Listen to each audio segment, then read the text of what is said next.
Salam budaya, salam rahayu untuk kita semua. Kembali lagi di channel Dunia Keris dalam program Tukar Kawruh. Kalau mendengar kata kerbau, mungkin yang terbayang adalah hewan yang membantu petani untuk membajak sawah. Namun di Banyuwangi, kerbau bukan hanya sekedar hewan pekerja.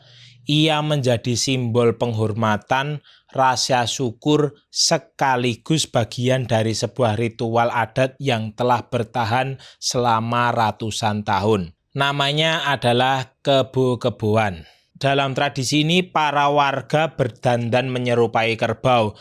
Tubuh mereka dihitamkan, dipasangi tanduk, lalu berjalan, merangkak, bahkan berguling di sawah layaknya seekor kerbau sungguhan. Sekilas mungkin terlihat seperti sebuah pertunjukan.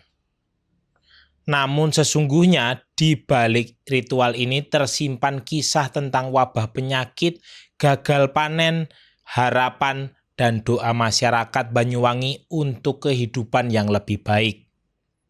Kalau begitu langsung saja mari kita bahas.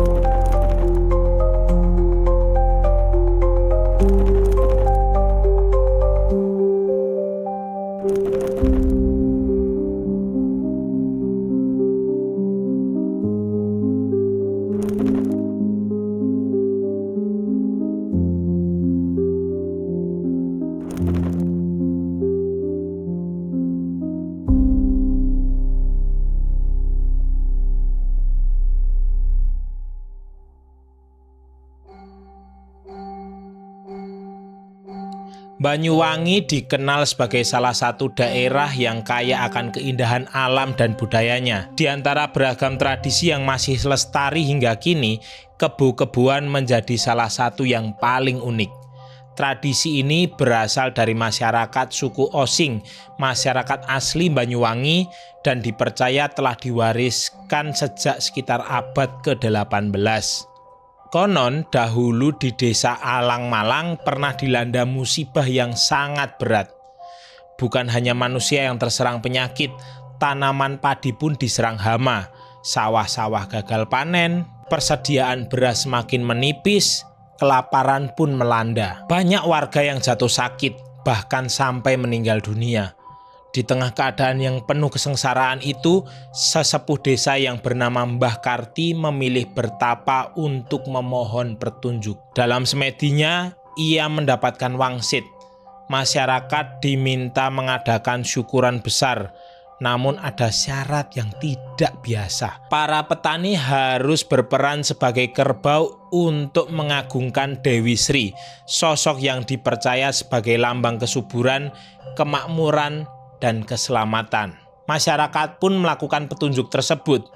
Dan menurut cerita yang diwariskan secara turun-temurun, setelah ritual selesai dilakukan, wabah penyakit pun menghilang. Hama yang menyerang sawah pun lenyap. Tanaman kembali tumbuh subur. Sejak saat itulah tradisi kebo-keboan terus diwariskan dari generasi ke generasi. Sementara itu di desa Alian terdapat kisah yang sedikit berbeda. Di desa ini tokoh yang mendapatkan petunjuk gaib adalah Mbah Wongso Kenongo bersama putranya Joko Pekik. Setelah bermeditasi, tiba-tiba Joko Pekik bertingkah seperti seekor kerbau. Ia berguling-guling di tengah sawah, merumput, dan bergerak tanpa sadar. Tak lama setelah peristiwa itu, wabah serta hama yang menyerang desa perlahan menghilang. Panen kembali berhasil, masyarakat pun meyakini bahwa ritual tersebut membawa berkah bagi desa mereka. Walaupun memiliki cerita dan asal-usul yang berbeda, baik desa Alas Malang maupun desa Alian tetap mempertahankan tradisi kebo-keboan hingga sekarang. Ritual ini dilaksanakan setiap tahunnya. Waktunya jatuh pada hari Minggu pertama di bulan Suro atau bulan Muharram dalam penanggalan Islam Jawa. Bagi masyarakat Osing, bulan Suro dianggap sebagai waktu yang tepat untuk melakukan penyucian diri dan memohon untuk keselamatan. Meskipun tujuan ritual di kedua desa itu sama, yaitu mengungkapkan rasa syukur dan memohon agar tanaman terhindar dari hama, tata cara pelaksanaannya memiliki beberapa perbedaan sesuai adat masing-masing dari desa tersebut. Beberapa hari sebelum upacara dimulai, seluruh warga bergotong royong membersihkan lingkungan desa. Jalan-jalan dibersihkan, saluran air dirapikan, lingkungan dipercantik sebagai bentuk penghormatan terhadap datangnya ritual. Sementara itu, para perempuan mulai menyiapkan berbagai macam sesaji, diantaranya yang terdapat tumpeng, kinang ayu, ingkung ayam, dan air kendi. Semua sesaji itu kemudian ditempatkan di setiap perempatan jalan sebagai bagian dari prosesi ritual. Di sisi lain, para pemuda menyiapkan berbagai macam perlengkapan pertanian, mulai dari pacul, benih padi, polowijo, tebu, hingga bendungan kecil yang akan digunakan saat prosesi menanam padi. Semua itu tadi dilakukan secara bersama-sama, memperlihatkan kuatnya semangat gotong royong masyarakat Banyuwangi. Puncak acara dimulai pada pagi hari. Seluruh warga berkumpul untuk doa bersama. Setelah doa selesai, muncullah para keboan. Mereka adalah warga yang memerankan sesosok kerbau.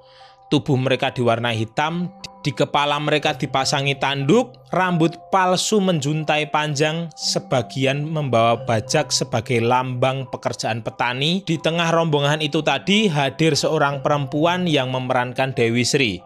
Ia menjadi simbol kehidupan, kesuburan, dan harapan akan panen yang melimpah. Rombongan kemudian berjalan mengelilingi desa.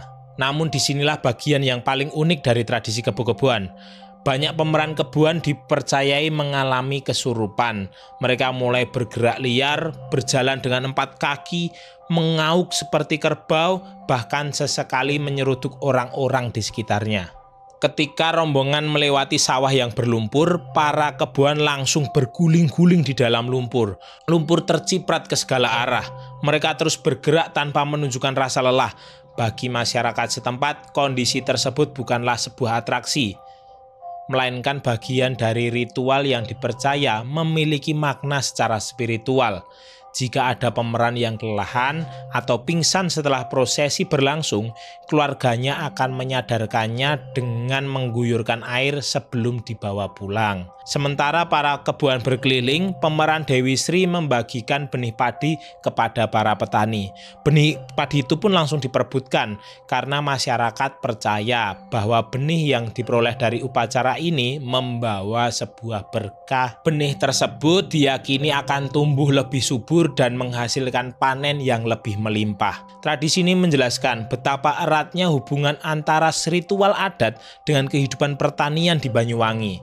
Setelah seluruh prosesi selesai, warga kembali ke rumah masing-masing sambil membawa benih yang telah mereka dapatkan. Namun perayaan belum benar-benar berakhir. Pada malam harinya digelar pertunjukan wayang kulit yang mengangkatkan kisah Dewi Sri. Wayang menjadi penutup rangkaian ritual sekaligus hiburan bagi masyarakat yang telah datang bersama-sama mengikuti seluruh prosesi adat sejak pagi. Jika kita melihat kebo-keboan hanya sebagai pertunjukan orang berdandan seperti kerbau, mungkin kita akan kehilangan makna terbesarnya. Di balik tubuh yang berlumur lumpur, di balik tanduk yang dikenakan para pemain, tersimpan pesan tentang rasa syukur, kerja keras, gotong royong, dan penghormatan kepada alam yang telah memberikan kita segalanya. Kerbau dipilih bukan tanpa alasan. Selama berabad-abad, hewan inilah yang membantu para petani membajak sawah, mengolah tanah, dan menjadi bagian penting dalam kehidupan agraris masyarakat Nusantara. Karena itu, kebo-keboan juga menjadi simbol penghormatan terhadap jasa kerbau sebagai sahabat para petani. Di tengah perkembangan teknologi pertanian saat ini, tradisi ini mengingatkan kita bahwa keberhasilan panen bukan hanya bergantung pada kemampuan manusia, tetapi juga kepada kepedulian terhadap alam, kebersamaan masyarakat, dan rasa syukur kepada Tuhan Yang Maha Esa. Itulah sebabnya kebo-keboan bukan sekedar warisan budaya Banyuwangi. Ia adalah cerminan cara masyarakat menjaga keseimbangan antara manusia, alam, tradisi, dan nilai-nilai spiritual yang diwariskan oleh para leluhur. Demikian episode Tukar Kawruh kali ini yang membahas tentang episode tradisi kebo-keboan di Banyuwangi. Apabila saya ada kesalahan ucap ataupun kesalahan literasi, panjenengan bisa langsung koreksi atau tambahkan di kolom komentar, ataupun panjenengan juga mempunyai ide yang menarik untuk episode-episode Tukar Kawruh selanjutnya, panjenengan juga bisa langsung tulis di kolom komentar. Jadi seperti itu dulu, saya Bahar pamit undur diri. Salam Rahayu, Rahayu, Rahayu.